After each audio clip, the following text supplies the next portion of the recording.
Hello everyone, सामान्य अध्ययन के अति महत्वपूर्ण प्रश्नों की श्रृंखला चल रही है जो सभी एक दिवसीय परीक्षाओं व लोक सेवा परीक्षाओं के लिए बहुत ही महत्वपूर्ण है। इन्हीं टेस्ट पेपरों में से जो टेस्ट क्वेश्चन याद किए सॉल्व कराए जा रहे हैं, इन्हीं के ऊपर एक टेस्ट सीरीज भी वीकेंड के एंड में जब 6 से 7 वीडियो हो जाते हैं इसी चैनल की वेबसाइट पर अपडेट कर दी जाती है। तो पहला जो टेस्ट पेपर है वो अपडेट कर दिया गया, अगर आप देना चाहें तो वहां पर दे सकते हैं टेस्ट पेपर। नेक्स्ट सीरीज समाप्त होने के बाद 5-6 के बाद फिर से आपको एक टेस्ट पेपर देने को मिलेगा। तो आइए शुरू करते हैं आज का वीडियो और देखते हैं कौन से वो महत्वपूर्ण प्रश्न है। देखते हैं आज का पहला प्रश्न है हमारा, विश्व का पहला गणतंत्र वैशाली में किसके द्वारा स्थापित किया गया?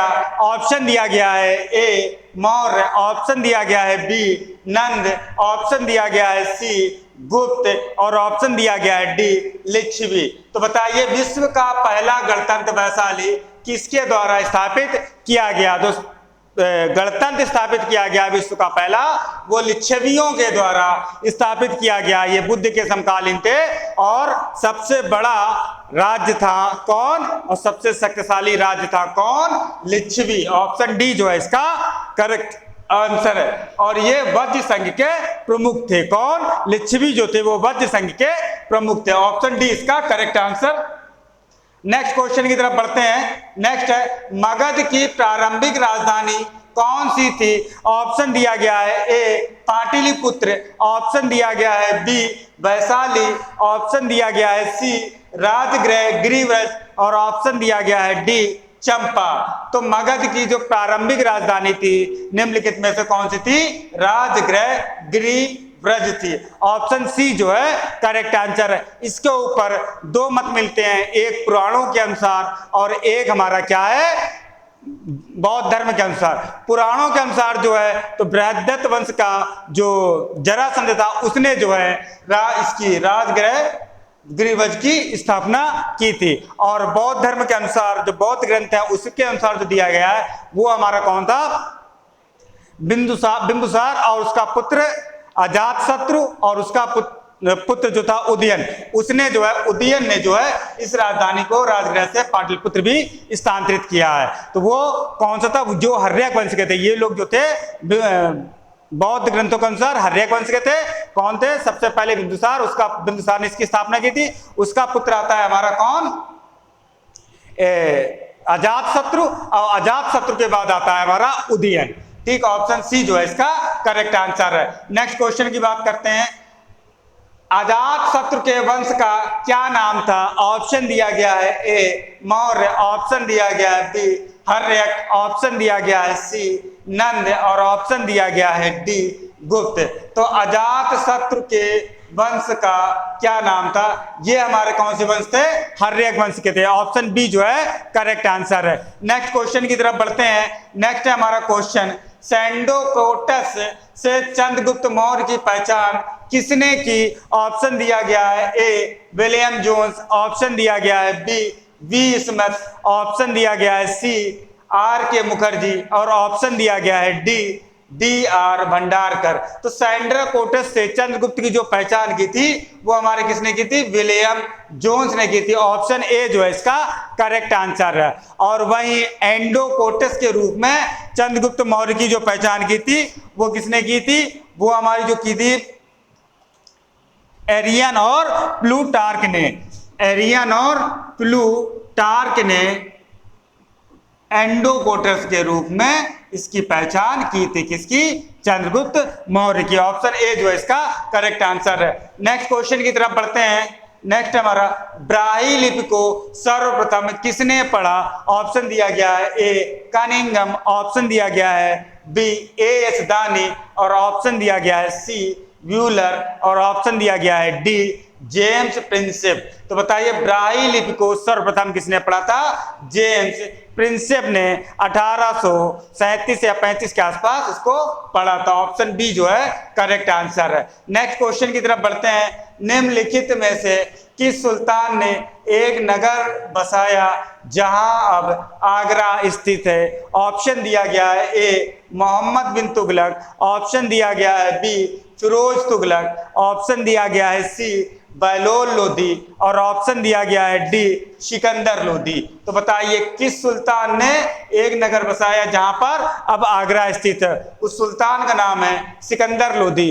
राजस्थान के क्षेत्रों पर नजर रखने के लिए इसने एक नवीन नगर की स्थापना की जिसे आगरा कहते हैं। ठीक है, ऑप्शन डी इसका करेक्ट आंसर है। ये गुलमुखी नाम से कविताएं भी लिखता था और गज सिकंदरी नामक भूमि मापक यंत्र का भी इसने आविष्कार किया था। किसने? सिकंदर लोधी ने। नेक्स्ट क्वेश्चन की तरफ बढ़ते हैं। नेक्स्ट है विजयनगर के उस पहले शासक की पहचान करें जिसने बहमनियों से गोवा को छीना। ऑप्शन दिया गया है ए हरिहर प्रथम, ऑप्शन दिया गया है बी हरिहर द्वितीय, ऑप्शन दिया गया है सी बुक्का प्रथम और ऑप्शन दिया गया है डी देवराय द्वितीय। तो बहमनियों से जो गोवा छीना था वो हरिहर द्वितीय था। ऑप्शन बी जो है करेक्ट आंसर है। कौन था? हरिहर द्वितीय। इन्होंने श्रीलंका से भी कर वसूला था। किसने? हरिहर द्वितीय ने। कई बार ये भी एग्जाम में पूछा गया। ऑप्शन बी जो है इसका करेक्ट आंसर है। नेक्स्ट क्वेश्चन की तरफ बढ़ते हैं। नेक्स्ट है विजयनगर के राजा कृष्णदेव राय ने गोलकुंडा का युद्ध किस राजा के साथ लड़ा था? ऑप्शन दिया गया है ए कुल कुतुब शाह, ऑप्शन दिया गया है बी कुतुबुद्दीन ऐबक, ऑप्शन दिया गया है सी इस्माइल आदिल खां और ऑप्शन दिया गया है डी गजपति। तो विजयनगर के राजा कृष्णदेव राय ने गोलकुंडा युद्ध किसके साथ किस राजा के साथ लड़ा था? कुल कुतुब शाही जो गोलकुंडा का राजा था इसके साथ विजयनगर शासक की लड़ाई हुई थी और इसमें इसकी हार हुई थी। ऑप्शन ए जो है इसका करेक्ट आंसर है। नेक्स्ट क्वेश्चन की तरफ बढ़ते हैं। नेक्स्ट है 1857 के विद्रोह को किस उर्दू कवि ने देखा था? ऑप्शन दिया गया है ए मीर तकी मीर, ऑप्शन दिया गया है बी जोग, ऑप्शन दिया गया है सी गालिब और ऑप्शन दिया गया है डी इकबाल। तो किसने देखा था? बताइए किस उर्दू कवि ने देखा था? किसने देखा था? गालिब ने, मिर्जा गालिब ने 1857 के युद्ध को देखा था। ऑप्शन सी जो है इसका करेक्ट आंसर है। नेक्स्ट क्वेश्चन की तरफ बढ़ते हैं। नेक्स्ट है हमारा संसार की छत किसे कहते हैं? ऑप्शन दिया गया है ए अरावली, ऑप्शन दिया गया है बी सतपुड़ा, ऑप्शन दिया गया है सी पामीर, ऑप्शन दिया गया है डी म्यांमार। तो बताइए संसार की जो छत है वो किसे कहते हैं? वो पामीर को कहते हैं। ऑप्शन सी जो है इसका करेक्ट आंसर है। नेक्स्ट क्वेश्चन की तरफ बढ़ते हैं। नेक्स्ट है हमारा पूर्वी समुद्र की शौमनी का नाम है। ऑप्शन दिया गया है ए श्रीलंका, ऑप्शन दिया गया है बी पाकिस्तान, ऑप्शन दिया गया है सी बर्मा और ऑप्शन दिया गया है डी भारत। तो पूर्वी समुद्र की शौमनी का नाम है हमारा श्रीलंका को। ऑप्शन ए जो है करेक्ट आंसर है। ठीक है, क्या है? श्रीलंका। इसको एक अन्य नाम से भी जानते हैं, एशिया का प्रवेश द्वार। किसे कहते हैं? श्रीलंका को कहते हैं। ऑप्शन ए जो है करेक्ट आंसर है। नेक्स्ट क्वेश्चन की तरफ बढ़ते हैं। पृथ्वी की सतह का वह भाग जो पानी से ढका है लगभग है। ऑप्शन दिया गया है ए 1/4, ऑप्शन दिया गया है बी आधा, ऑप्शन दिया गया है सी 2/3, ऑप्शन दिया गया है डी 3/5। तो पृथ्वी की सतह का वो भाग जो पानी से ढका है वो 2/3 है। ऑप्शन सी जो है इसका करेक्ट आंसर है। नेक्स्ट क्वेश्चन की तरफ बढ़ते हैं। नेक्स्ट है समुद्र तल पर पृथ्वी के केंद्र के सबसे निकट स्थान है। ऑप्शन दिया गया है ए उत्तरी ध्रुव, ऑप्शन दिया गया है बी मकर रेखा, ऑप्शन दिया गया है सी कर्क रेखा और ऑप्शन दिया गया है डी भूमध्य रेखा। तो कहां पर है? उत्तरी ध्रुव के पास आर्कटिक महासागर के पास स्थित है। ये हमारा पृथ्वी के केंद्र का सबसे निकट स्थान। ऑप्शन ए जो है इसका करेक्ट आंसर है। नेक्स्ट क्वेश्चन की तरफ बढ़ते हैं। नेक्स्ट है गल्फ स्ट्रीम है। ऑप्शन दिया गया है ए खाड़ी में एक नदी, ऑप्शन दिया गया है बी एक महासागरीय धारा, ऑप्शन दिया गया है सी एक जेट स्ट्रीम का दूसरा नाम है और ऑप्शन दिया गया है डी एक धरातलीय धारा। तो गल्फ स्ट्रीम मुख्यतः क्या है? ये हमारी एक महासागरीय गर्म धारा है। ऑप्शन बी जो है ये करेक्ट आंसर है, जो यूएसए के तट पे बहती है। नेक्स्ट क्वेश्चन की तरफ बढ़ते हैं। ग्रैंड कैनियन है। ऑप्शन दिया गया है ए एक खड्ड, ऑप्शन दिया गया है बी एक बड़ा तोप, ऑप्शन दिया गया है सी एक नदी और ऑप्शन दिया गया है डी एक पुराना तो ग्रैंड कैनियन जो है ये एक हमारा खड्ड है। ये कहां पर स्थित है? अमेरिका के एरिजोना प्रांत के कोलोराडो नदी पर यह स्थित है। कौन सा? एक खड्ड। कहां पे? एरिजोना प्रांत में, अमेरिका के एरिजोना प्रांत में कोलोराडो नदी पर। ऑप्शन ए जो है इसका करेक्ट आंसर है। नेक्स्ट क्वेश्चन की तरफ बढ़ते हैं। नेक्स्ट है, विश्व का बृहत्तम डेल्टा निर्मित है। ऑप्शन दिया गया है ए गंगा ब्रह्मपुत्र द्वारा, ऑप्शन दिया गया है बी मिसिसिपी मिसौरी द्वारा, ऑप्शन दिया गया है सी यांगत्से कियांग द्वारा, और ऑप्शन दिया गया है डी व्यांगहो द्वारा। तो विश्व का बृहत्तम डेल्टा निर्मित है किसके द्वारा?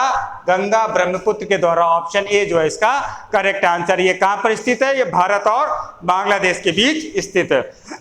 नेक्स्ट क्वेश्चन की तरफ बढ़ते हैं। भारत की सर्वाधिक वर्षा मुख्यतः प्राप्त होती है। ऑप्शन दिया गया है ए उत्तर पूर्वी मानसून से, ऑप्शन दिया गया है बी वापस होती मानसून से, ऑप्शन दिया गया है सी दक्षिण पश्चिम मानसून से, ऑप्शन दिया गया है डी संवहनिक वर्षा से। तो भारत की सर्वाधिक वर्षा मुख्यतः प्राप्त होती है हमारी दक्षिण पश्चिम मानसून से। ऑप्शन सी जो है इसका करेक्ट आंसर है। ये जो है सबसे अधिक जो वर्षा मिलती है भारत को इसी मानसून से प्राप्त होती है। नेक्स्ट क्वेश्चन की तरफ बढ़ते हैं। नेक्स्ट है हमारा, दुमट्टी लोम मिट्टी में कौन सा कण मिलता है? ऑप्शन दिया गया है ए बालू कण, ऑप्शन दिया गया है बी चिकना कण, ऑप्शन दिया गया है सी पांशु कण, और ऑप्शन दिया गया है डी सभी प्रकार के कण। तो दुमट्टी लोम मिट्टी या दोमट मिट्टी में कौन सा कण पाए जाते हैं? उपयुक्त में से ये सभी प्रकार के कण पाए जाते हैं। बालू कण रहते हैं लगभग 40%, और मृतिका कण भी हमारे कितने रहते हैं? ये भी लगभग 40% रहते हैं, और गाद जो है वो भी रहती है हमारी कितनी? 20%। ये हमारे जो है दुमट्टी मिट्टी में पाए जाते हैं। नेक्स्ट क्वेश्चन की तरफ बढ़ते हैं। नेक्स्ट है, पौधों को सबसे अधिक पानी किस मिट्टी में मिलता है? ऑप्शन दिया गया है ए चिकनी मिट्टी, ऑप्शन दिया गया है बी पांशु मिट्टी, ऑप्शन दिया गया है सी बलुई मिट्टी, और ऑप्शन दिया गया है डी लोम मिट्टी। तो बताइए पौधों को सबसे अधिक पानी किस मिट्टी में मिलता? देखिए जो चिकनी मिट्टी है ये सबसे अधिक जल धारण की क्षमता किसमें होती है? चिकनी मिट्टी में। तो इसलिए पानी किसमें मिलेगा? चिकनी मिट्टी में। ऑप्शन ए जो है इसका करेक्ट आंसर। नेक्स्ट क्वेश्चन की तरफ बढ़ते हैं। निम्नलिखित नहर प्रणालियों में किससे बिहार के क्षेत्र में सिंचाई होती है? ऑप्शन दिया गया है ए ऊपरी गंगा नहर, ऑप्शन दिया गया है बी त्रिवेणी नहर, ऑप्शन दिया गया है सी शारदा नहर, और ऑप्शन दिया गया है डी पूर्वी यमुना नहर। तो नहर प्रणालियों में किससे बिहार के क्षेत्र में सिंचाई होती है? त्रिवेणी नहर से। ऑप्शन बी जो है इसका करेक्ट आंसर। ये कहां से निकलती है? गंडक नदी से निकलती है, चंपारण से। नेक्स्ट देखते हैं। नेक्स्ट हमारा, भारत का अधिकतम गेहूं उत्पादक राज्य है। ऑप्शन दिया गया है ए हरियाणा, ऑप्शन दिया गया है बी पंजाब, ऑप्शन दिया गया है सी बिहार, और ऑप्शन दिया गया है डी उत्तर प्रदेश। तो अधिकतम गेहूं उत्पादक राज्य कौन सा है? उत्तर प्रदेश। ऑप्शन डी जो है इसका करेक्ट आंसर है। नेक्स्ट क्वेश्चन की तरफ बढ़ते हैं। नेक्स्ट है हमारा, किस अनुच्छेद के अनुसार भारत के राष्ट्रपति द्वारा राष्ट्रीय आपातकाल की घोषणा की जा सकती है? ऑप्शन दिया गया है ए अनुच्छेद 352, ऑप्शन दिया गया है बी अनुच्छेद 370, ऑप्शन दिया गया है सी अनुच्छेद 371, और ऑप्शन दिया गया है डी अनुच्छेद 395। तो बताइए किस अनुच्छेद के तहत अनुसार भारत के राष्ट्रपति की आपातकाल की घोषणा की जा सकती है? ऑप्शन ए जो है इसका करेक्ट आंसर। अनुच्छेद 352 के तहत राष्ट्रीय आपातकाल की घोषणा की जा सकती है, जो युद्ध शांति व सशस्त्र विद्रोह के आधार पर थी। लेकिन 1944 में 44वें संविधान संशोधन 1978 में सशस्त्र विद्रोह को आंतरिक अशांति कहा गया। और राष्ट्रपति शासन जो है भारत में 3 तरीके से लगता है। एक अनुच्छेद 352 के तहत जो लगता ही है, ठीक है, और राष्ट्रपति भारत के आपातकाल की घोषणा करते हैं, ठीक है, राष्ट्रीय आपातकाल। दूसरा लगता है राज्य का आपातकाल 356 के तहत, जो राज्यों में संवैधानिक विफलता के आधार पर लगाया जाता है। और तीसरा लगता है अनुच्छेद 360 के तहत, जो फाइनेंशियल मतलब वित्तीय आपातकाल कहलाता है। नेक्स्ट क्वेश्चन की तरफ बढ़ते हैं। नेक्स्ट क्वेश्चन है हमारा, केंद्र और राज्य की व्यवस्थाओं के लिए मतदान की न्यूनतम उम्र की सीमा 21 वर्ष से घटाकर 18 वर्ष की गई। ऑप्शन दिया गया है ए 57वें संशोधन 1987 से, ऑप्शन दिया गया है बी 60वें संशोधन 1988 से, ऑप्शन दिया गया है सी 61वें संशोधन 1989 से, ऑप्शन दिया गया है डी 65वें संशोधन 1990 से। तो केंद्र और राज्य की जो न्यूनतम आयु सीमा है वो हमारे 61वें संविधान संशोधन 1989 से ये शुरू किया गया। ठीक है, कब? पहली बार 1989 के लोकसभा चुनाव में इसका इस्तेमाल भी किया गया। ठीक है, 21 वर्ष से घटाकर 18 वर्ष की गई। ऑप्शन सी जो है इसका करेक्ट आंसर है। नेक्स्ट क्वेश्चन देखते हैं, आम चुनावों में मतदान की आयु 21 वर्ष से घटाकर 18 वर्ष कर दी गई। ऑप्शन दिया गया है ए 73वें संशोधन द्वारा, ऑप्शन दिया गया है बी 62वें संशोधन द्वारा, ऑप्शन दिया गया है सी 61वें संशोधन द्वारा और ऑप्शन दिया गया है डी 71वें संशोधन द्वारा। तो आम चुनावों में मतदान की आयु 21 वर्ष से कर दी गई। कब? 61वें संशोधन के द्वारा, 1989 के द्वारा। ऑप्शन सी जो है करेक्ट आंसर है। नेक्स्ट क्वेश्चन की तरफ बढ़ते हैं। नेक्स्ट है, भारतीय संविधान की 8वीं सूची में मान्य सरकारी भाषा की संख्या है। ऑप्शन दिया गया है ए 16, ऑप्शन दिया गया है बी 17, ऑप्शन दिया गया है सी 18 और ऑप्शन दिया गया है डी कितना? 22। ठीक है, ऑप्शन दिया गया है डी 22। तो आंसर डी इसका करेक्ट आंसर है। 2003 में संशोधन द्वारा राज्य भाषा जो 8वीं सूची में मान्य सरकारी भाषाएं थी उनकी संख्या बढ़ाकर कितनी कर दी गई? 22 भाषाएं कर दी गई। नेक्स्ट क्वेश्चन की तरफ बढ़ते हैं। नेक्स्ट क्वेश्चन है हमारा, निम्नलिखित विशेषताओं में से केंद्रीय शासन व्यवस्था के लिए कौन सा सही नहीं है? ऑप्शन दिया गया है ए त्वरित निर्माण, ऑप्शन दिया गया है बी लचीलापन, ऑप्शन दिया गया है सी बड़े देशों के लिए आदर्श और ऑप्शन दिया गया है डी कानून की एकरूपता। तो निम्नलिखित में से कौन सी नहीं है? बड़े देशों के लिए आदर्श। ये मुख्यतः किसके लिए है? ऑप्शन सी हमारा करेक्ट आंसर है। छोटे देशों के लिए आदर्श होता है, बड़े देशों के लिए नहीं। किसके लिए आदर्श है? छोटे देशों के लिए ये आदर्श। ऑप्शन सी जो है इसका करेक्ट आंसर है। नेक्स्ट क्वेश्चन की तरफ बढ़ते हैं। नेक्स्ट क्वेश्चन है, भारतीय अर्थव्यवस्था का कौन सा क्षेत्र सकल राष्ट्रीय उत्पाद में सबसे अधिक योगदान करता है? ऑप्शन दिया गया है ए प्राथमिक क्षेत्र, ऑप्शन दिया गया है बी द्वितीयक क्षेत्र, ऑप्शन दिया गया है सी तृतीयक क्षेत्र, ऑप्शन दिया गया है डी सार्वजनिक क्षेत्र। भारतीय अर्थव्यवस्था का कौन सा क्षेत्र सकल राष्ट्रीय उत्पाद सबसे अधिक योगदान करता है? वो है हमारा तृतीयक क्षेत्र। ऑप्शन सी जो है इसका करेक्ट आंसर है। ठीक है, सेवा सेक्टर जिसे कहते हैं, सर्विस सेक्टर। ठीक है, सेवा क्षेत्र। ऑप्शन सी हमारा करेक्ट आंसर। नेक्स्ट क्वेश्चन की तरफ बढ़ते हैं। नेक्स्ट है, निम्नलिखित में से भारत की राष्ट्रीय आय का सबसे मुख्य स्रोत है? ऑप्शन दिया गया है ए सेवा क्षेत्र, ऑप्शन दिया गया है बी कृषि क्षेत्र, ऑप्शन दिया गया है सी उद्योग क्षेत्र और ऑप्शन दिया गया है डी व्यापार क्षेत्र। तो राष्ट्रीय आय का सबसे मुख्य स्रोत क्या है? ये हमारा है सेवा क्षेत्र। ऑप्शन ए जो है इसका करेक्ट आंसर है। नेक्स्ट क्वेश्चन की तरफ बढ़ते हैं। सापेक्ष निर्धनता का अर्थ है? ऑप्शन ए दिया गया दिवालियापन, ऑप्शन बी दिया गया व्यापार चक्र, ऑप्शन सी दिया गया जीवन की न्यूनतम आवश्यकताएं और ऑप्शन डी दिया गया है आर्थिक असमानताएं। तो सापेक्ष निर्धनता हमारी आती है आर्थिक असमानताएं। ऑप्शन डी जो है करेक्ट आंसर है। क्या है? ऑप्शन डी आर्थिक असमानताएं। ठीक है, क्यों? क्योंकि देखिए ये जो होता है विभिन्न आय वर्गों के बीच, विभिन्न आय वर्गों के बीच असमानता को दर्शाता है। ठीक है, दूसरी चीज क्या? इसका जो मापन होता है वो किससे होता है? लॉरेंज वक्र व गिनी गुणांक से किया जाता है। गिनी गुणांक से करते हैं, लारेंजबर्ग और गिनी गुणांक। ऑप्शन डी जो है इसका करेक्ट आंसर। नेक्स्ट क्वेश्चन देखते हैं।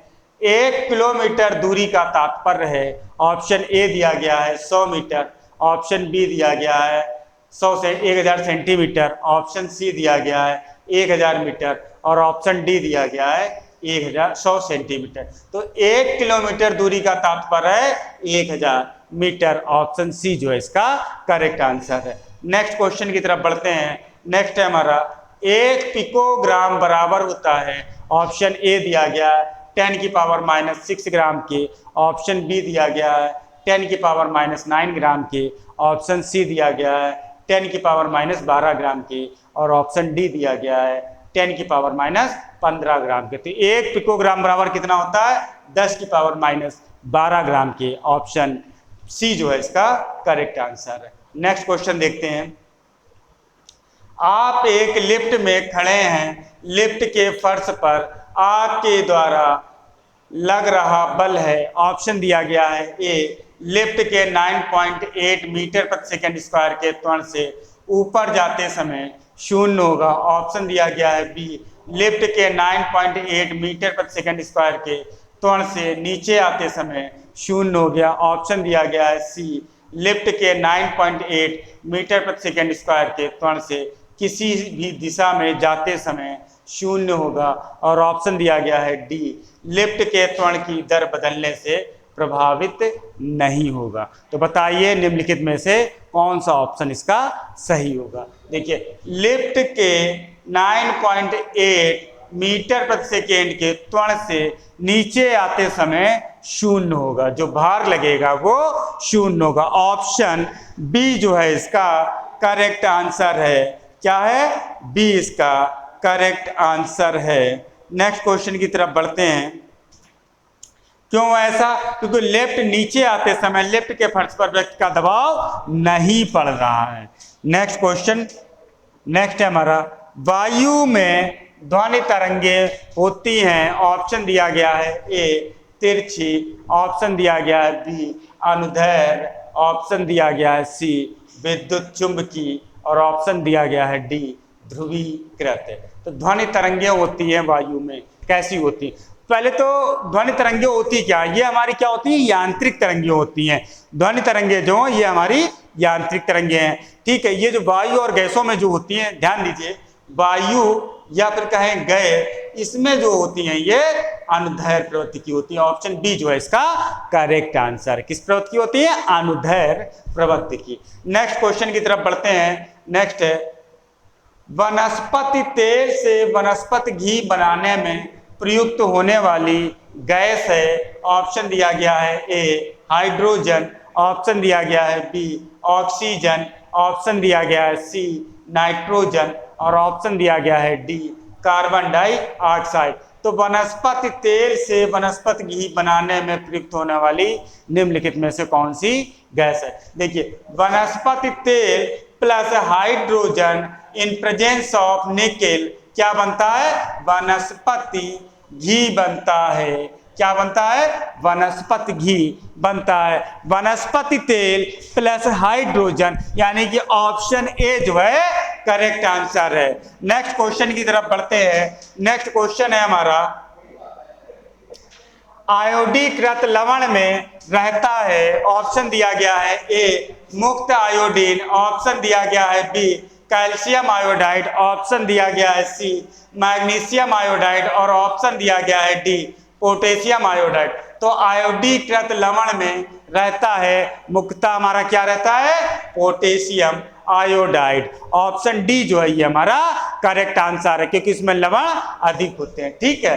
नेक्स्ट क्वेश्चन की तरफ बढ़ते हैं। नेक्स्ट क्वेश्चन है खाने का नमक किससे बनता है? ऑप्शन दिया गया है ए कमजोर अम्ल और कमजोर क्षार से, ऑप्शन दिया गया है बी मजबूत अम्ल और मजबूत क्षार से, ऑप्शन दिया गया है सी कमजोर अम्ल और मजबूत क्षार से, ऑप्शन दिया गया है डी मजबूत अम्ल और कमजोर क्षार से। तो खाने का नमक हमारा जो बनता है वो मजबूत अम्ल और मजबूत क्षार से, ऑप्शन बी जो है इसका करेक्ट आंसर है। नेक्स्ट क्वेश्चन की तरफ बढ़ते हैं। नेक्स्ट क्वेश्चन है इंसुलिन है, ऑप्शन दिया गया है ए वसा, ऑप्शन दिया गया है बी विटामिन, ऑप्शन दिया गया है सी कार्बोहाइड्रेट और ऑप्शन दिया गया है डी प्रोटीन। तो इंसुलिन निम्नलिखित में से क्या है?